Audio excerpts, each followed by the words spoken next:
Pues es lo que decía Marcelo Ebrard, que pues no estaba hospitalizado, que seguía con su labor, que seguía su trabajo. Llamaba la atención porque al principio decía, regresando a mis actividades, y entonces todos decían, estaban pausadas, si estuvo hospitalizado o no estuvo hospitalizado, pero él decía que era como parte de este proceso que está viviendo y que a título personal debemos decir, no acabamos de entender de qué va el proceso de Marcelo Ebrard, si está definiendo efectivamente a dónde se va, si está haciendo tiempo, si está negociando o qué está pasando. Es que ahí ¿no? hay un cambio. En la noche, este video salió a mediodía ayer. Sí. En la noche, el equipo de Marcelo Ebrard dijo que ya no, porque hoy se suponía que iba a decir que si se iba o se quedaba. Ya ayer en la noche el equipo de Marcelo Ebrard dijo que no va a haber mensaje y que no va a decir pues si se va o se queda. Uy. Pero es que todavía en este video él señalaba, estamos por definir. Y ahí ya parecía augurar que no iba a ser el día de hoy cuando lo diera a conocer, ¿no? Que eso ya se lograba leer entre líneas, porque decía, estamos en ello. Pero en ese estamos en ello, Marcelo Ebrard se está llevando la vida. Y bueno, pues insisto, yo no sé si es parte de la estrategia o una indefinición o... Vaya usted a saber, pero bueno, pues es lo que está sucediendo con Marcelo Ebrard. Por eso no extrañaba que ayer lo dieran por hospitalizado, ¿no? Porque pues a final de cuentas ya no lo hemos estado viendo de manera tan frecuente porque no ha habido argumento, ni pretexto, ni anuncio que hacer sobre hacia dónde va Marcelo Ebrard. Pero bueno, nosotros seguimos pendientes de ello. Como hemos estado pendientes también de lo que está sucediendo con la discusión en el tema del aumento de la tarifa del agua potable en San Luis Potosí. A ver, por un lado, todos entendemos que el Interapas es un organismo colapsado financiera, administrativa, operativamente, sí, que necesita dinero para ser rescatado, bueno, pues creo que lo podemos entender los ciudadanos, pero que volteen otra vez a ver el bolsillo de los ciudadanos que sí pagan el servicio como una opción para tener más recurso, es ahí donde muchos ya no estamos de acuerdo. Y sobre todo, pues aquellos que han estado batallando todo este año por el tema del agua. Porque bien, nos dicen, hay una crisis tremenda, hay que sumarnos todos, ahorrar agua, etcétera, pero el recibo sigue llegando y todavía quieren cobrar más. En medio de esta situación, pues vale la pena analizar cuáles son las opciones entonces, qué es lo que se tiene que hacer, a dónde se puede mirar, y por eso es que hemos invitado, como siempre, al licenciado Jorge Chazal. Bienvenido, licenciado. ¿Qué tal? Muchas gracias. Perdón, antes de pasar al tema del agua, nada más un comentario. Porque decían que Marcelo estaba hospitalizado, que por eso no había salido y todo. Y puede pensarse y decir qué terrible es que te enteres que estás hospitalizado por los medios de comunicación, pero a lo mejor es que está muerto políticamente y no se ha dado cuenta. No le han avisado. No le han avisado que se está muerto políticamente y se va a enterar también por los medios de comunicación. Híjole, qué malo eres, licenciado. Nos da tanto gusto tenerte por acá. Oye, el tema del agua. Seguimos escuchando este mismo argumento porque además es como cíclico, ¿no? Cada vez que voltean y nos dicen, no tiene dinero el Interapas, está colapsado, está a punto de la quiebra, vamos a revisar la tarifa. Y nos dicen, es que así está en la ley. ¿Realmente es la única opción? ¿Voltear a ver el bolsillo de quienes sí están pagando? No. A ver, de entrada, una institución pública no puede quebrar. Sí. Es decir, no está contemplada la figura de la insolvencia de una institución pública legalmente, pero sí, por lo menos en la práctica, puede darse, por supuesto, la hipótesis. En materia de empresas, operan dos situaciones distintas. El caso de la insolvencia absoluta, cuando tienes más pasivos que activos, y el caso de la falta de liquidez, es decir, cuando una empresa no tiene dinero circulante, pero que puede tener eventualmente patrimonio. Muchas empresas que se van a concurso mercantil tienen esa situación, pueden tener edificios, pueden tener aviones, pueden tener lo que quieras, pero no tienen dinero para enfrentar sus obligaciones inmediatas. Yo creo que habría que trasladar esa visión al caso del Interapas. Sí. Es decir, primero que nada hay que definir si el estado que guarda el Interapas es de insolvencia o de falta de liquidez, porque las decisiones que se puedan tomar en uno o en otro sentido depende de si es una situación de insolvencia, es decir, que sus pasivos son mayores al patrimonio que tiene, pues mejor liquiden el Interapas, paguen lo que puedan y generen una nueva figura. Ahí no, que hay quien lo ha puesto sobre la mesa. Y lo eliminamos por completo y hacemos uno incluso más grande, ¿no? Con más municipios participantes. Pero eso sería solamente en el caso de insolvencia, es decir, mayoría de una mayoría de pasivos frente a los activos. Pero si no es la situación, entonces se abre un abanico de posibilidades para buscar recuperar la liquidez, que van desde créditos, aumentos de tarifas, una serie de cosas. Pero déjame que te lo pregunte en estos términos. A ver, un organismo que tiene deudores de tanto dinero, ¿en qué escenario está? Porque de pronto pues no es que no tenga dinero, a ver, puede ir a cobrar, ¿no? ¿Y podrá? Es decir, tendrá la capacidad para ir a cobrar y realmente serán adeudos recuperables. O sea, es que ese es el punto. Sí, una cosa es me deben. Sí, una cosa es que yo en papel les vas a poder cobrar. Yo en papel puedo poner que me deben muchísimo y tener cuentas por cobrar en unas cantidades impresionantes, pero si son cuentas que yo no voy a poder recuperar, el valor de esa cartera es cero. ¿Qué hacen los bancos, por ejemplo, con las cuentas de tarjeta de crédito? Encontraron una forma. ¿Por qué? Porque al banco, en el momento que tiene 3 meses una tarjeta de crédito que no se paga, automáticamente se tiene que dar por vencido anticipadamente el crédito y se tiene que pasar a una cartera vencida con un proceso de recuperación y en sus estados financieros se refleja. ¿Qué es lo que sucede? Que si tú lo dejas en tus estados financieros, sigue pareciendo que tienes un activo, pero que vas a poder hacer efectivo. Estos 3 meses lo marcan para los bancos, por ejemplo, las normas de la Comisión Nacional Bancaria y de Valores. ¿Por qué? Porque en el momento que tú tienes 3 meses de no pagar una tarjeta de crédito, enciendes una luz roja de riesgo a que no la vas a pagar. Claro. ¿Sí? Y entonces, ¿qué es lo que hacen los bancos o qué hicieron los bancos? Para quitarse ese problema, cedieron la cartera a recuperadoras de cartera.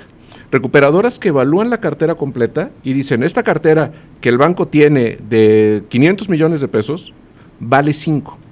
Claro, porque lo demás no se puede recuperar. La probabilidad de poder recuperar, etcétera. Entonces, ceden la cartera en 5, recuperan 5, se eliminan la carga, y el que compró la cartera, el negocio es que a lo mejor puede recuperar 6, 10, 15, 20, etcétera. Entonces, Interapas podría analizar un esquema con su cartera vencida, más o menos similar.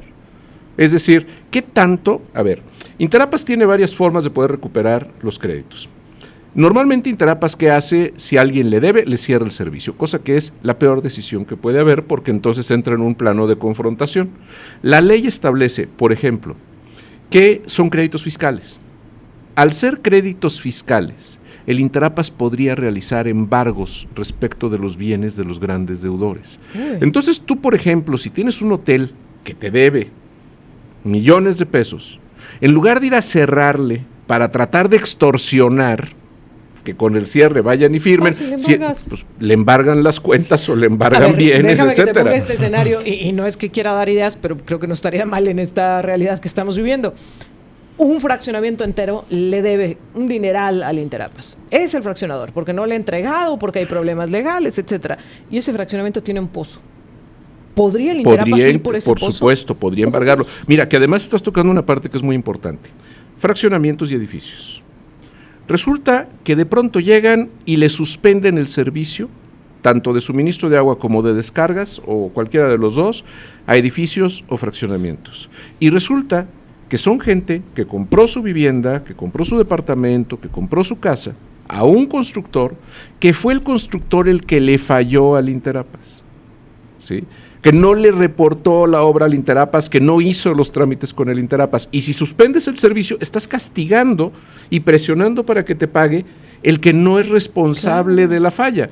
Sin embargo, si tú tomas al constructor, que es el que te debe, y lo embargas, claro, entonces vas a poder recuperar, que además el embargo te permite recuperación de liquidez, porque si tú suspendes el servicio, pues simple y sencillamente te vas a atorar ahí. Entonces, el tema del embargo. Segundo, hay responsabilidades en relación a la gestión de la cobranza, que yo no estoy diciendo que ahora, a mí me parece que ahora más o menos han estado trabajando bien en el Interapas, pero que se vienen arrastrando de tiempo atrás, es decir, deudas que se dejaron crecer de manera irresponsable por administraciones anteriores.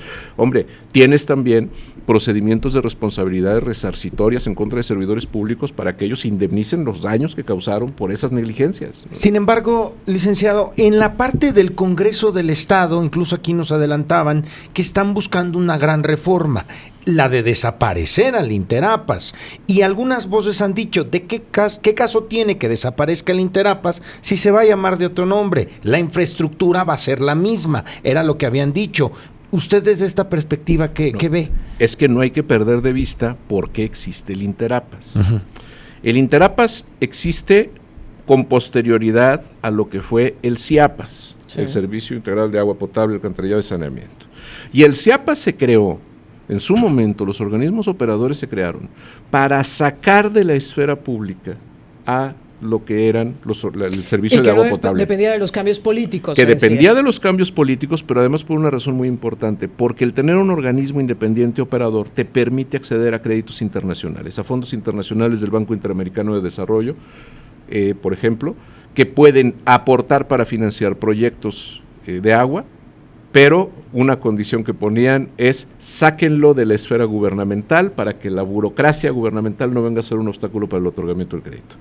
Entonces, si tú buscas esquemas no de suspensión de servicios, sino de recuperación de liquidez a través de embargos, si buscas ofrecer planes de regularización. El borrón y cuenta nueva. El borrón y cuenta nueva. No, bueno, ahora al revés, no cuenta nueva y borrón. El ofrecer esos planes de regularización. ¿Qué es lo que, a ver, me vuelvo a ir a la banca privada? El Congreso del Estado no aprobó el año pasado beneficio. Pero es que es una falta, es una mala visión, insisto. ¿Qué hacen las instituciones financieras? Oye, sí te debo, no te puedo pagar. Refinánciame, pero dame laxitud en los plazos. Si tú me dices, tienes que pagarme el 100% en 3 meses, es que no te lo voy a poder pagar. Pero si le dan al Interapas una posibilidad de manejo de tiempos, de manejo de descuentos, etcétera, a lo mejor una persona que... bien, no lo hacen los bancos, las tiendas departamentales, porque saben que es mejor cobrar lo menos a no cobrar nada. Claro, y entonces querer llegar con una actitud de choque, suspendiendo servicio, y no te doy más que 3 meses para que me pagues la cuenta completa, etcétera, cuando en realidad a lo mejor la persona deudora no puede cubrirlo. Entonces hay que buscar esquemas que permitan obtener liquidez, esquemas que permitan poder facilitar el ingreso líquido, que serían, insisto, más los embargos que los cierres de servicio, y una cuestión fundamental, sanear la cartera. Y sanear la cartera no significa contratar empresas de cobranza para que le cueste al Interapas y que no recupere nada, no significa otra cosa más que esto. Créditos prescritos quedan fuera, créditos vigentes vamos a revisar cuánto se pueden cobrar, y si el Congreso del Estado les autoriza un esquema en el cual hasta pudieran vender la cartera, podrían ser alternativas en las que el Interapas se puede recuperar sin ningún problema. Priorizar créditos, porque a ver, no es lo mismo ir a cobrarle a la adulta mayor que debe 500 pesos y que la han estado persiguiendo y hostigando, o que tuvo una fuga y entonces le subió el recibo hasta los 5,000 y no lo pudo pagar, a, como lo decíamos, ¿no? A lo mejor fraccionamientos, clubes deportivos, edificios, etcétera, que deben millones y millones de pesos. Bueno, a ver, te doy un ejemplo, Erika. El Servicio de Administración Tributaria, el SAT, tiene un parámetro para considerar en qué casos no vale la pena hacer la gestión de cobro. Y entonces los determina ya como irrecuperables. ¿Por qué?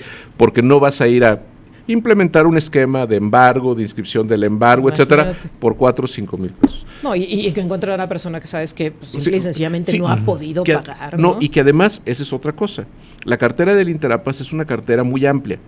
Es decir, tienes lo que son los deudores comerciales, lo que son los deudores domésticos, y dentro de uno y de otro tienes quien te debe 500 pesos, a quien te debe varios millones de pesos. Y entonces lo que tú debes de hacer en una situación como esta es tratar de hacer líquido lo más que puedas y de resolver. Esa es una. Hay otra cuestión que es muy importante con el Interapas, su regularización patrimonial. Es decir, porque el hecho de la regularización patrimonial, ¿a qué me refiero?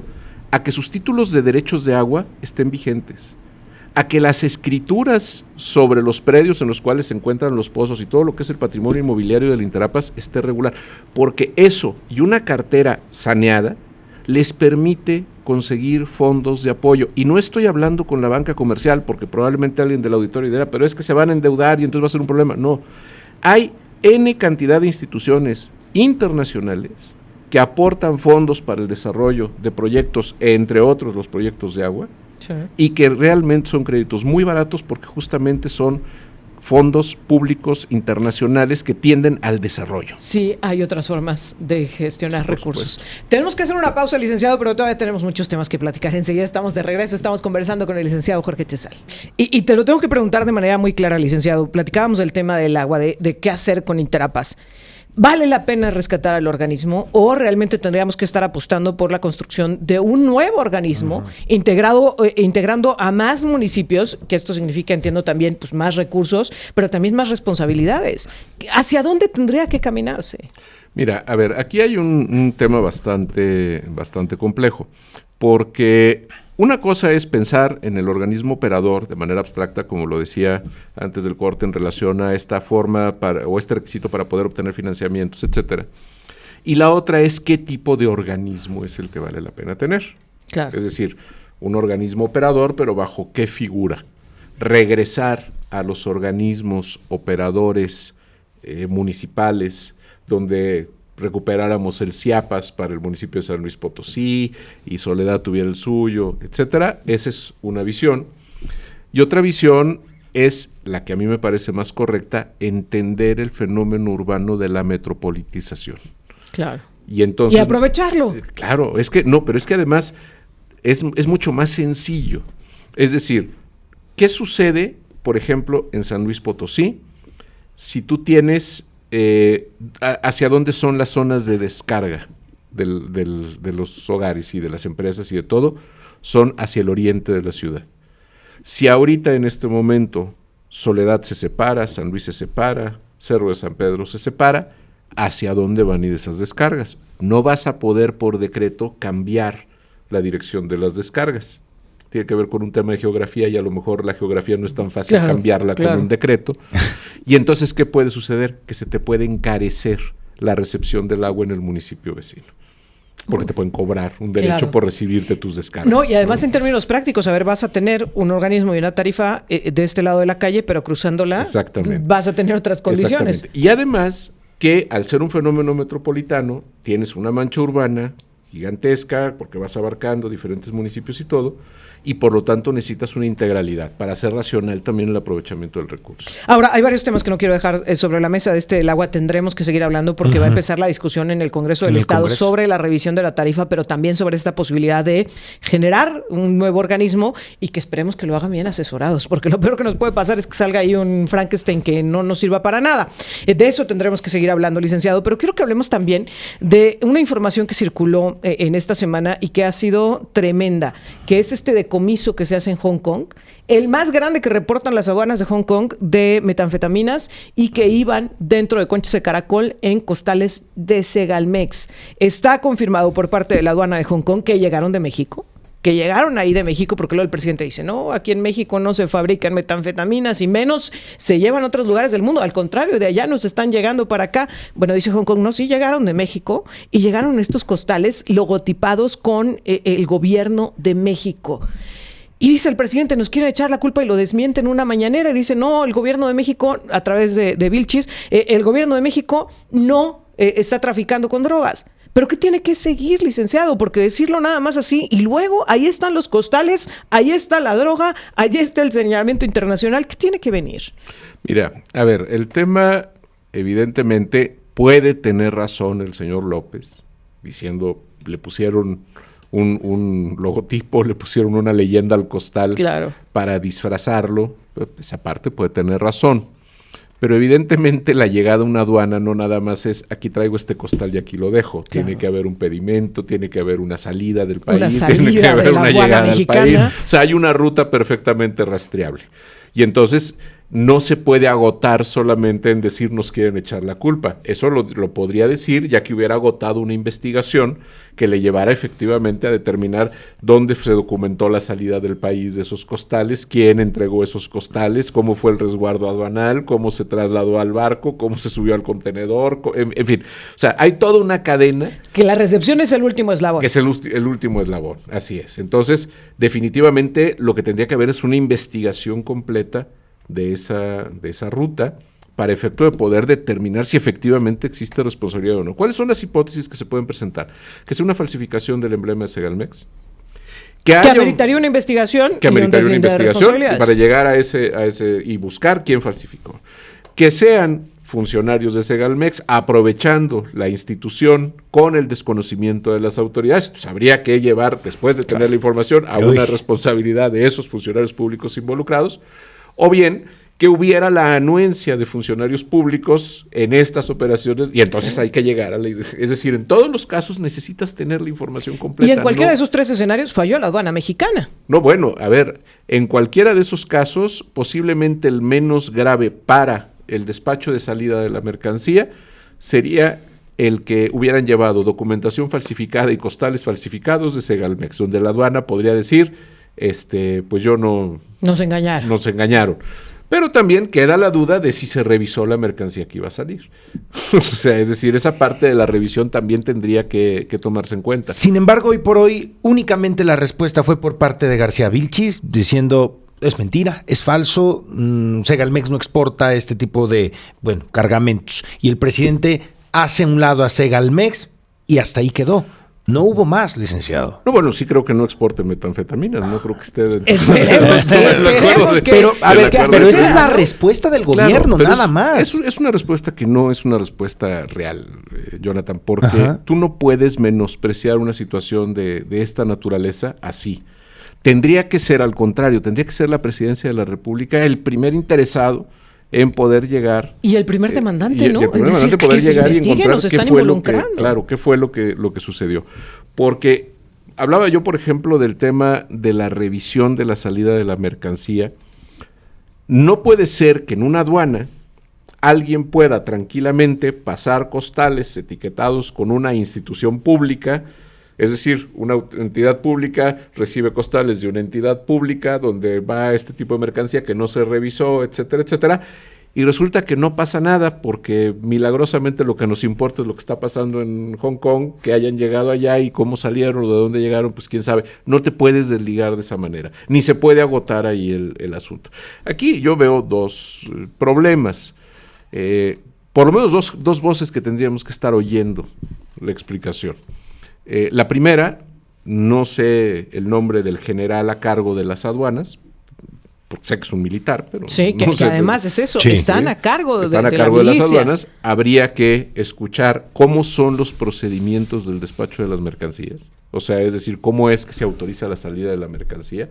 Podrán decir, bueno, es que donde tienen que revisar si la mercancía es ilegal o no, es allá. No, se tiene que hacer desde la salida, o sea, desde el ingreso al recinto aduanal mexicano para la salida. Tendría que haber una revisión, entonces sería bueno ir al general. Déjame hacer un paréntesis justo en este tema y que nos lleves por ese lado también, licenciado, porque hemos estado entrevistando aquí a la industria automotriz, a la industria maquiladora, y lo que nos han dicho es que están enfrentando serios problemas precisamente por el tema de las aduanas. Tienen tiempos bien retrasados, precisamente bajo el argumento de la seguridad, que están revisando hasta por debajo de los dientes, y entonces los tiempos de revisión son larguísimos y se está deteniendo la mercancía de las aduanas. ¿Cómo es posible que en medio de este contexto un cargamento como este salga? Entonces, ¿qué es que no lo revisaron? O sea, así de fácil. Quiere decir que no lo revisaron. Eso por un lado. Y por otro lado, otra voz que habría que escuchar es la de Alejandro Gertz y la Fiscalía General de la República para saber qué es lo que está haciendo la Fiscalía. Lo que pasa es que como Alejandro Gertz, pues quién sabe dónde estará. No, bueno, quién sabe también si esté en algún hospital o no. No el sé. sí en un hospital. No se sabe nada. Y como Juan Ramos, el vicefiscal, que era el que daba la cara, ya murió, pues entonces no ha habido nadie que salga a dar la cara. Pero me parece que esto tendría que estarse anunciando ya una serie de acciones que habrían implicado incluso el anuncio posiblemente, hasta para el tema de la imagen pública, en donde el fiscal general estuviera viajando a Hong Kong para tomar conocimiento personal de la cuestión y entrevistarse con el homólogo, de su homólogo de aquel país para efecto de poder tomar acciones. O sea, por supuesto que se tendría que abordar de otra manera. Lo peor que puede suceder es que cuando se minimiza una cuestión de estas, es que se despierta la sospecha. Es lo que le iba a decir, meter pero hasta debajo torpeza del tapete política, ¿no? Porque, el presidente pudo haber sido el primer indignado y decir, vamos a investigar de dónde sacaron estos costales, sobre todo y cómo pasó, por qué están usando nuestra imagen. Segalmex tiene una imagen de honestidad que hay que defender, claro. Bárbara. Licenciado, gracias por estar con nosotros, como siempre. Contrario, el licenciado Jorge Chesal platicando con nosotros, ya estaremos conversando la próxima semana. Altavox.